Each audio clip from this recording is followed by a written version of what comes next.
말씀은 마가복음 1장 16절부터 20절까지입니다.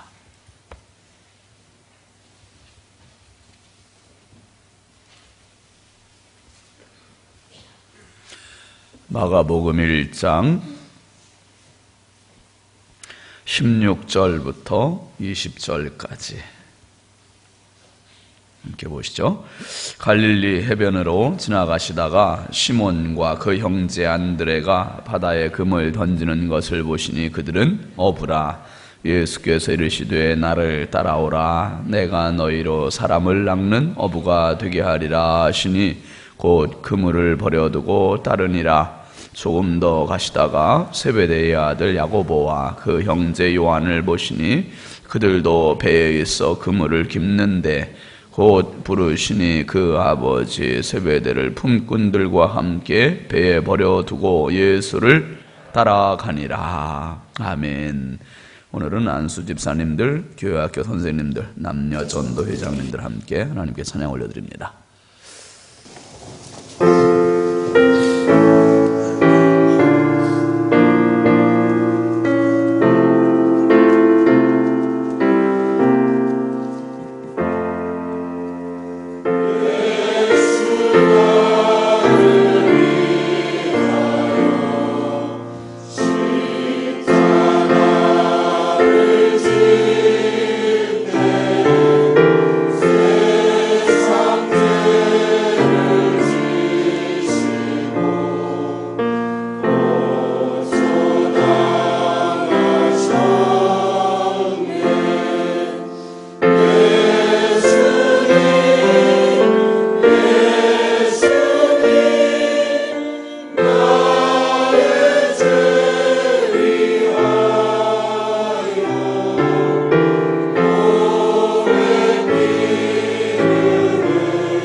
아멘. 감사합니다.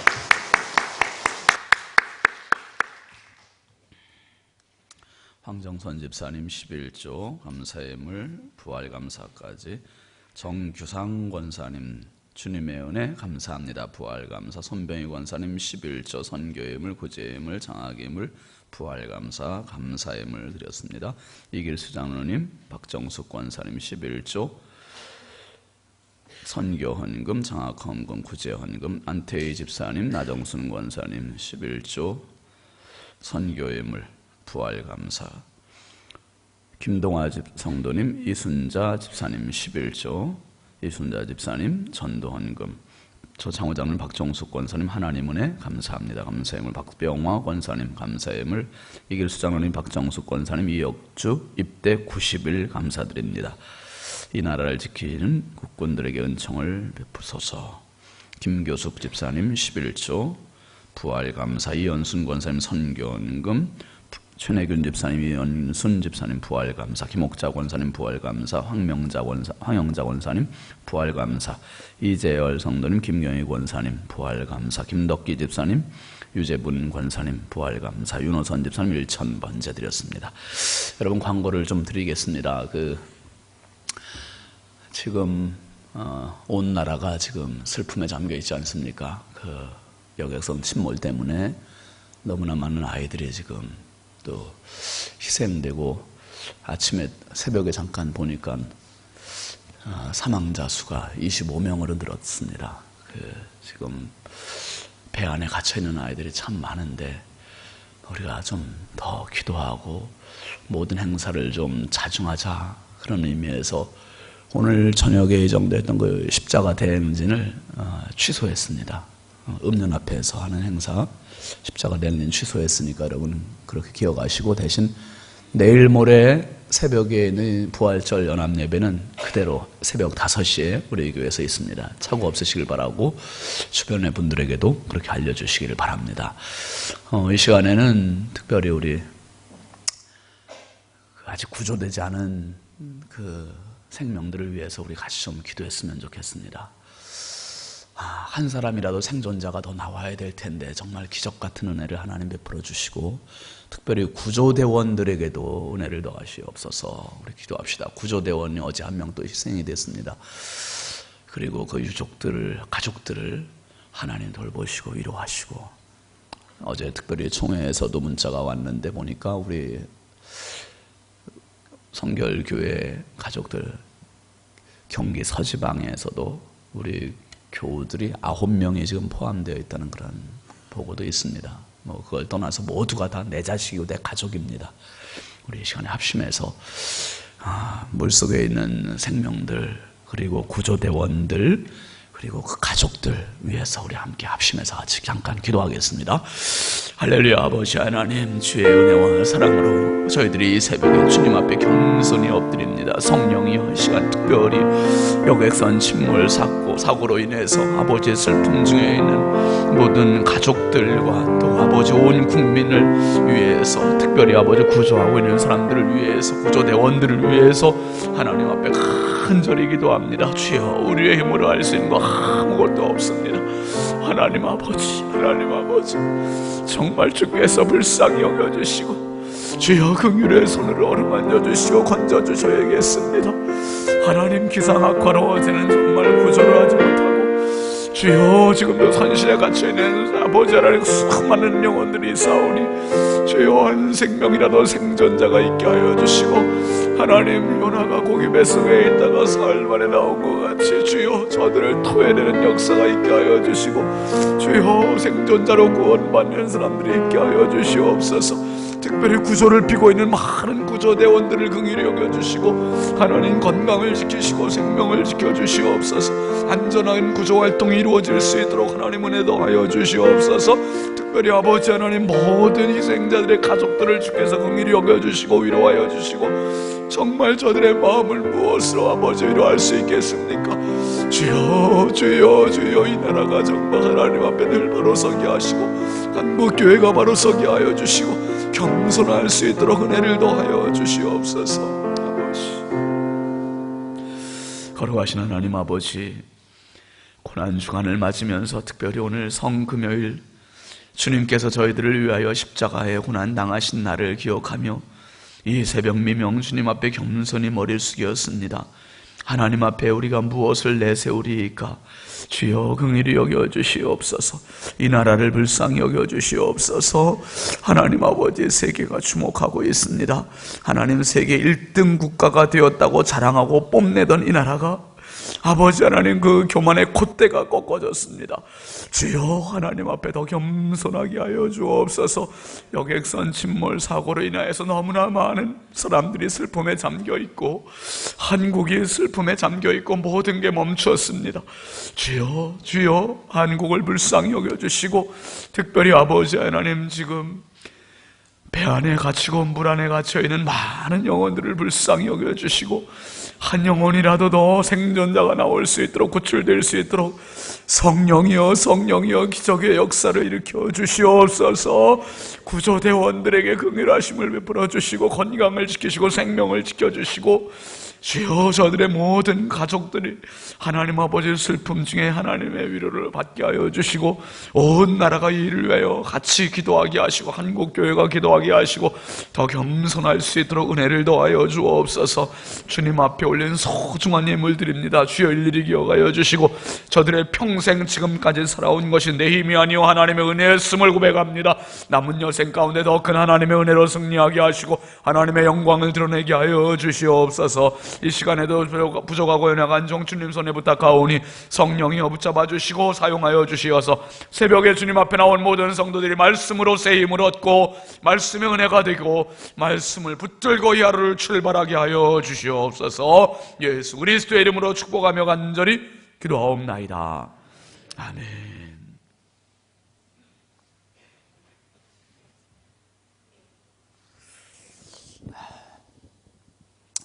할렐루야. 우리 함께 따라합시다. 왕과 함께 춤을. 오늘 말씀의 제목입니다. 어명. 여러분, 오늘이 우리 다 알고 있듯이 성금요일입니다. 예수님께서 십자가에 못 박히셔서 우리의 죄를 위해서 죽어주신 날입니다. 아침 9시에 이제 주님께서 십자가를 지시고, 그리고 못 박히시고, 오후 3시에 운명하실 때까지 6시간 동안 십자가에 매달리셔서 그 고난의 시간을 보내시는 하루입니다. 머나먼 막연한 남의 일로 생각하는 것이 아니라 바로 나를 위한 십자가. 그런데 예수님의 십자가를 주목하기보다는 우리가 시선을 바꿔서, 시각을 바꿔서 십자가의 예수님을 볼 수 있기를 바랍니다. 예수님의 십자가가 아니라 십자가의 예수님, 그 예수님 때문에 내가 구원받은 것이고 내가 영생을 얻은 것입니다. 여러분, 오늘 우리가 한 끼라도 금식하면서 정말 그 여객선 침몰 사건에 있는 아이들을 위해서 같이 기도하고 주님의 십자가의 고난을 깊이 묵상하면서 그 십자가 앞에 다가가는 복된 은혜의 하루가 될 수 있기를 바랍니다. 여러분, 옛날에 합스부르크라고 하는 그 왕가가 있었습니다. 이 왕가는 전 유럽의 전체를 통치할 정도의 권력과 재벌을, 지위를, 신분을 가지고 있었습니다. 그런데 이 큰 왕가의 황실의 장례가 나면 그 장례식이 항상 장엄하고 감동적이었다는 거예요. 근데 특별히 그 황제들 중에서 프란츠 조셉이라고 하는 황제가 있었는데, 이 프란츠 조셉이라는 황제가 죽었을 때도 그 장례식이 그렇게 장엄하고 감동적인 장례가 치러졌답니다. 그런데 이 황제들이 죽으면 묻히는 묘실이 있었는데, 그 묘가 비엔나 카푸치라고 하는 그 수도원이었습니다. 이 수도원의 지하 지하의 그 납골 묘소에 황제들이 다 안치가 됐었는데, 이 프란츠 조셉이라고 하는 황제가 죽었을 때도 마찬가지로 장례가 다 정리가 되면서 이제 마지막 단계로 수도원을 향해서 갑니다. 안치되기 위해서 가는데, 의전관이 맨 앞에 서서 자기가 마치 죽은 그 황제의 역할을 대신하는 겁니다. 수도원 문 앞에 딱 가서 굳게 닫힌 문 앞에서 수도원장을 향해서 이제 보고를 해야 되는 거예요. 이 나라의 오스트리아의 황제요, 헝가리의 왕인 프란츠 조셉이 왔습니다. 그렇게 보고를 해야 되는 겁니다. 그런데 안에서 수도원장의 말이 먼저 들려옵니다. 문을 두드리는 소리가 들리니까, 거긴 누구요? 그러니까 오스트리아의 황제고 헝가리의 왕인 프란츠 조셉이 왔습니다. 도도하게 의전관이 그렇게 이야기를 보고를 했습니다. 그랬더니 안에서 들려오는 수도 원장의 말이 누구라고요? 나는 그대를 모르오. 그대가 누구라고 했어? 그러니까 다시 한번 의전관이 도도하게 보고를 합니다. 오스트리아의 황제요 헝가리의 왕인 프란츠 조셉이 왔어. 그러니까 수도 원장이 다시 말합니다. 나는 그대가 누군지 모르오. 그대가 누군지 모르오. 그대에 대해서 다시 한번 얘기해 보시오. 다시 얘기합니다. 오스트리아의 황제요 헝가리의 왕이고 대공작이었고 후작이었던 프란츠 조셉이 왔다니까. 안에서 수도 원장이 다시 엄중한 소리로 위험 있게 말을 합니다. 그대가 누군지 나는 모르고 그대가 누군지 다시 한번 말해보시오. 그러니까 의전관이 황제가 되어서 그 문 앞에 무릎을 꿇습니다. 무릎을 꿇고 하나님의 자비를 구하는 겸손한 불쌍한 죄인 프란츠 조셉이 왔습니다. 그러니까 들어오시오 하고 문을 열었대요. 무슨 말이냐 하면 죽음 앞에서는, 하나님 앞에서는 어떤 지위도 어떤 권력도 어떤 재물도 누구도 그것을 내세울 수 없고 모두가 다 평등하다는 사실이에요. 다 평등하다. 하나님 앞에서, 죽음 앞에서는 다 평등한 죄인이다. 죄인이다. 여러분 우리가 알고 있는 이 로마서 3장 23절 말씀 한번 같이 보실까요? 시작. 모든 사람이 죄를 범하였으며 하나님의 영광에 이르지 못하더니. 이게 하나님 말씀의 엄중한 선언입니다. 모든 사람이 죄를 범하였으며 하나님의 영광에 이르지 못한다. 이건 모든 사람이 하나님 앞에서 평등하다는 거예요. 뭘로? 죄악으로 평등하다는 거예요. 죄악으로. 나는 신분이 높은데, 지위가 높은데, 재물이 있는데 이것이 거추장스러울 뿐이지 이것이 하나님 앞에 나를 세울 수 없다는 사실이에요. 여러분 오늘 하나님 앞에서 저와 여러분들이 똑같고 왕과 왕손도 똑같고 누구든지 어떤 사람이든지 하나님 앞에서 공평한 죄인이라는 사실입니다.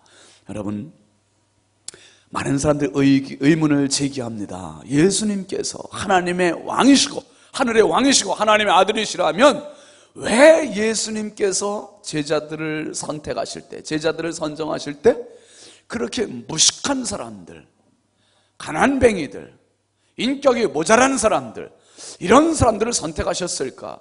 그 유능한 사람들, 왕들, 지식이 있는 사람들, 똑똑한 사람들, 또 용맹이 있는 사람들, 수많은 능력자들이 많았을 텐데 왜 예수님이 하찮고 보잘것없는 사람을 선택하셨을까? 여기에 대해서 의문을 제기합니다. 의문을 제기해요. 여러분 예수님 앞에는 모두가 다 평등하고 모두가 다 거기서 거기에요. 예수님 모실 땐 다 모자랄 수밖에 없고 다 부족할 수밖에 없고 이게 우리 인생이라는 거예요. 그런데 예수님이 능력 있는 사람을 뽑으신 게 아니라 평범한 사람, 보통 사람, 자랑할 것이 없는 사람, 오직 예수님만을 필요로 하고 예수님만을 의지할 그 사람을 선택하시고 뽑으셨다 이 말이에요. 여러분 오늘 우리가 하나님 앞에 선택받은 것, 이것도 내 자격으로 선택받은 게 아니라 내 지위로 선택받은 게 아니라 내 공로로 선택받은 게 아니라 전적인 100% 하나님의 은혜인 것을 기억하시길 바랍니다. 하나님의 은혜죠. 하나님의 은혜. 예수님에 대한 의문은 수없이 많습니다.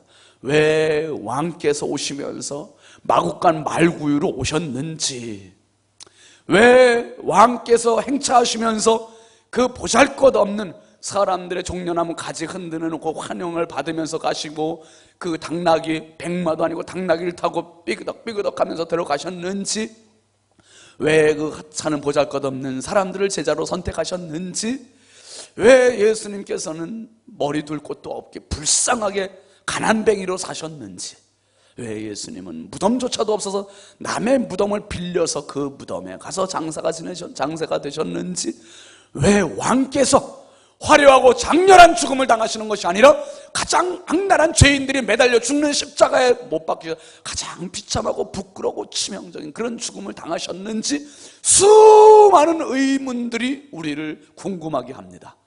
궁금하게 해요. 그런데 여러분, 그 모든 궁금함을 하나로 완전히 다 몰아낼 수 있는 게 있습니다. 그것은 바로 나를 거기다 대입시키면 되는 거예요. 나를 그 사건에 개입을 시켜보면 예수님이 왜 그러셨는지에 대한 대답이, 의문이 풀리는 거예요. 나 때문이구나. 나 같은 모자라는 사람, 나같이 부족한 사람, 나같이 볼 것 없는 사람, 나 같은 죄인을 위해서 주께서 가장 낮은 자리로, 가장 비천한 자리로, 가장 추한 모습으로, 가장 비참하게, 가장 악랄한 죄인이 매달린 십자가에 그렇게 못 박히셨구나. 내가 개입이 되면 그 대답이 나온다, 이 말이에요. 여러분, 오늘 말씀을 보면 예수님께서 제자들을 선택하시는 장면입니다. 먼저 16절 말씀 한번 같이 보실까요? 시작. 갈릴리 해변으로 지나가시다가 시몬과 그 형제 안드레가 바다에 금을 던지는 것을 보시니 그들은 어부라. 이 말씀만 딱 보면은 우리가 그런 생각하기 쉽습니다. 예수님께 제자들을 선택하신 것은 우연인 것 같다. 그저 지나가다가 어떻게다가 발에 부딪힌 돌멩이 하나 주워서 주머니에 넣은 것처럼 갈릴리 해변을 거니시다가 금을 던지는 사람 시몬과 안드레를 보시고서 제자들을 삼으셨다는 거예요. 예수님께서 우연히 이렇게 하셨을까? 우연이라는 게 없어요. 예수님께는 절대 우연이 없습니다. 계획과 섭리하심이에요. 그런데 왜 이런 제자들을 갈릴리 해변에서 가난뱅이 그리고 무식한 사람들, 배움이 없는 이 사람들을 거기까지 가서 선택을 하셨을까? 궁궐로 가서, 아니면 학교에 가가지고 유능한 사람들을 선택하실 수 없을까? 예수님께서는 가장 낮은 사람, 가장 보편적인 사람, 가장 흔한 사람, 가장 의지할 것이 없는 사람들을 만나십니다. 그리고 그 사람들에게 주님 말씀하세요. 17절 말씀 한번 같이 보실까요? 시작. 예수께서 이르시되 나를 따라오라. 내가 너희로 사람을 낚는 어부가 되게 하리라 하시니. 한번 따라 하십니다. 나를 따라오라. 나를 따라오라는 거예요. 나를 따라오라. 예수님께서는 이 사람들에게 설명을 하지 않으셨어요. 내가 아무개인데, 내가 왕인데 나를 한번 따라가면 내가 어떻게 해주겠다, 이 구차한 설명을 하지 않으시고 단도직입적으로 한 말씀 딱 하셨습니다. 뭡니까? 나를 따라오라.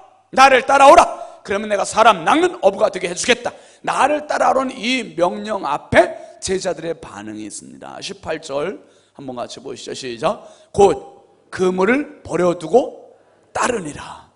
여기서 보면 두 가지가 나옵니다. 곧이라는 시점과 그물을 버려두고라는 포기가 나오고 있습니다.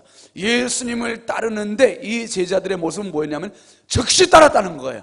내가 건강하면요, 내가 일을 마치고요, 내가 부모님께 인사하고요, 이런 것이 핑계가 되지 못하고 곧 따랐다는 거예요. 어떻게? 그물을 버려두고, 배를 버려두고 예수님을 따랐다는 거예요. 여러분, 오늘 우리가 신앙생활을 하면서 주님을 따른다고 하면서 얼마나 많은 핑계와 이유가 많은, 조건이 많은지 주님을 따르는 자의 가장 확실한 방법, 모습을 오늘 제자들이 보여주고 있는 겁니다. 한번 따라합니다. 곧 따르니라. 버리고 따르니라. 곧 따르고 버리고 따르고, 이럴 만한 가치가 있어. 왜? 그 명령은 피할 수 없는 뭔가 절대 권위가 있고 위험이 있었다, 이 말이에요. 피할 수 없는 절대 권위와 위험, 그게 뭐냐? 이게 바로 왕의 권위요, 왕의 명령이기 때문이에요. 그걸 가리켜서 한번 따라합니다. 어명. 어명이라는 겁니다. 어명, 왕의 명령이에요. 왕의 명령은 누구도 거역할 수 없습니다. 특별히 여러분이 옛날 사극들을 보면 그렇지 않습니까? 막 말을 탄 사신이 막 탁탁탁탁 막 가면서 이 뭐 하나 서신을 하나 들고 달려요. 달리는데 많은 사람들이 여기저기서 막 쳐다봅니다. 쳐다볼 때 어명이야 하면서 달리면 사람들이, 여기저기 서 있던 사람들이 고개를 다 숙이고 왕의 명령 앞에는 누구도 굴복할 수밖에 없음을 보여주는 거예요. 그리고 특별히 죽어가는 사람도, 나라의 역적도 왕의 사약을 딱 내리면 뭐라고 그럽니까? 성은이 만극하옵니다.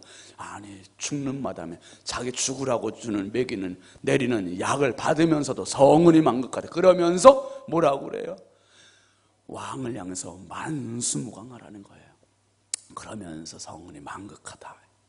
여러분, 암행어사들도 그렇잖아요. 암행어사들도 행색은 초라하고 누추하면서도 그 안에는 당당함이 있었어요. 호령하는 능력이 있었습니다. 왜? 왕의 명령을 쥐고 있는 왕의 특사니까, 숨겨진 특사니까. 그래서 암행어사 출두요 하면은 모든 사람이 그 앞에 서서 다 기는 거예요. 이게 왕의 명령의 권위예요. 절대 명령입니다. 절대 명령. 예수님에게는 이 명령이 있었어요. 이 권위가 있었어요. 왜? 그분은 하늘과 땅의 왕이시니까. 제자들이 거역할 수 없었고, 즉각 순종할 수밖에 없었고, 모든 걸 포기할 수밖에 없었고, 이게 바로 어명의 권위였습니다.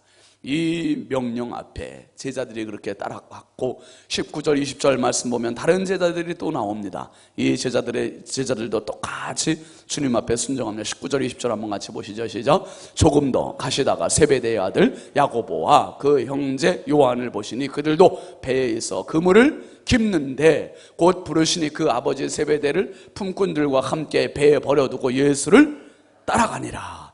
세베대와 요한도 예수님을 따라가는데 그물 깁고 있다가 예수님의 명령 앞에 그대로 순종해서 뭔가 모르는 힘에 의해 빨려 들어가는 것처럼 순종해서 따라가는 거예요.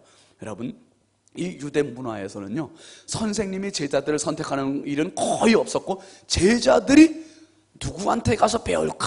선생님을 선택해서 가서 배우고, 선생님께서 합격이다, 너 내가 가르치지, 제자로 삼지, 그러면 그 수하에 가서 배우는, 이게 일반적인 유대 문화의 모습이었습니다. 그런데 지금 예수님은 거꾸로 하시는 거예요. 시몬, 안드레, 그리고 요한, 이 사람들이 와가지고 선생님 저를 제자로 삼아 주십시오, 이 부탁해서 하는, 제자로 삼아 주신 게 아니라 예수님께서 나를 따르라, 내가 너희로 사람 낳는 어부가 되게 해주마. 일방적으로 예수님이 선택하시고 뽑으셨다는 거예요. 선택하시고 뽑으셨습니다. 이건 뭡니까? 여러분, 지금도 일자리, 직장 얻기가 얼마나 힘들고 대학 가기가 얼마나 힘듭니까? 운동선수는 또 얼마나 힘들어요. 그런데 자기 실력을 갖추면 스카우트 해간다는 거예요. 뽑아간다는 거예요. 뽑아간다. 학교에서 뽑아가고, 직장에서 뽑아가고, 팀에서 뽑아가고, 뽑아간다는 거예요. 예수님께서 이 제자들, 이 어부들을 보실 때 뽑을 만한 조건이 있었는가? 인간적인 면으로는 전혀 없었어요. 그런데 예수님은 보시는 안목이 있으셨어요. 보시는 안목. 아, 이 사람들은 자랑거리가 없고 의지할 거리가 없지만은 내가 뽑으면 이 사람들이야말로 세계 선교, 사람 낳는 어부가 될 만한 충분한 자질들이 있는 사람들이다. 예수님은 그 눈이 있으셨고, 그리고 주님은 뽑으셨고, 그리고 그들은 주님을 따랐고, 결국 그들이 세계 선교의 1등 공신이 된 것을 믿으시길 바랍니다. 오늘 여러분, 하나님께서도 마찬가지세요. 저와 여러분들이 내가 주님을 믿었다, 내가 주님을 따랐다, 이게 아니라 주님께서 나를 선택하신 것입니다. 주님께서 나에게 은혜를 베푸신 것입니다. 왜? 제자들을 선택하실 때 그 기준처럼 주님이 보시는 눈이 있으셨어요. 주님께서 나를 알아보신 거예요. 내가 한없이 부족하니까, 의지할 것이 없고 하나님의 자비를 구하는 불쌍한 죄인 프란츠 조셉이 여기 있습니다 한 것처럼, 주여, 불쌍한 죄인, 하나님의 자비를 구하는 죄인이 여기 있습니다, 나를 받아주십시오. 주님께서 나를 선택하신 겁니다. 나를 부르신 것이 어명이에요. 부르신 이 사람이 어떻게 살아야 되는가? 이제 아까 봤던 17절 말씀 한번 다시 보시면 주님이 이런 비전을 주세요. 같이 보시죠. 시작. 예수께서 이르시되 나를 따라오라, 내가 너희로 사람을 낚는 어부가 되게 하리라 하시니. 예수님은 부르신 것으로 끝나시는 분이 아니에요. 왕이 사람을 부를 때는요, 시시한 일 시키려고 부르지 않아요. 시시한 일 시키려고 왕이 사람들 부르는 게 아니라니까요. 뭘 시키려고? 한 나라의 살림을 맡기려고 왕이 사람들을 부르시는 거예요. 왕에게는 사람들의, 평민들이 생각 못하는 어마어마한 스케일이 있다는 거예요. 어마어마한 계획이 있다는 거예요. 여러분, 예수님께서 이 어부들을 만나시고 이 어부들을 부르신 것은 어부들이 생각하지 못하는 어마어마한 하나님의 비전, 왕의 비전이 지금 머릿속에 있으신 거예요. 그게 뭐냐? 사람 낚는 어부. 지금 당장 너희들이 들을 때 이게 무슨 얘기인지 알아먹을 수도 없지만은 장차 알게 된다는 거죠. 베드로는 3,000명 앞에서 5,000명 앞에 설교하면서 이 사실을 알았어요. 로마에 가서 복음을 전하면서 이 사실을 알았어요. 이 인생 가운데 최고의 값진 생애가 뭐냐? 사람 낚는 어부구나. 하나님 왕의 명령을 순종하고 따르고 왕의 나라를 이 땅에 실현하는 이것이야말로 최고로 값진 것이었구나. 이걸 그때야 깨닫게 되는 겁니다. 여러분, 오늘 하나님께서 저와 여러분에게 어명을 주세요. 왜 이 어명을, 엄중한 명령을 왜 주시는가? 예수님께서 그 명령을 받으신 분이기 때문에 그래요. 예수님께서 하늘 권세를 포기하시고 이 땅에 오신 것은 하나님 아버지의 어명을, 엄중한 명령을 받고 이 땅에 오셨어요. 뭐 하시러? 십자가에 못 박혀 죽으시러 오셨어요. 그 어명을 받고 이 땅에 오신 주님이기 때문에 어명을 받으신 그분은 어명을 우리에게 또 주시는 거예요. 두 가지를. 한 가지는 나를 따라와라. 한 가지는 하늘의 비전을 주십니다. 사람 낚는 어부가 되라.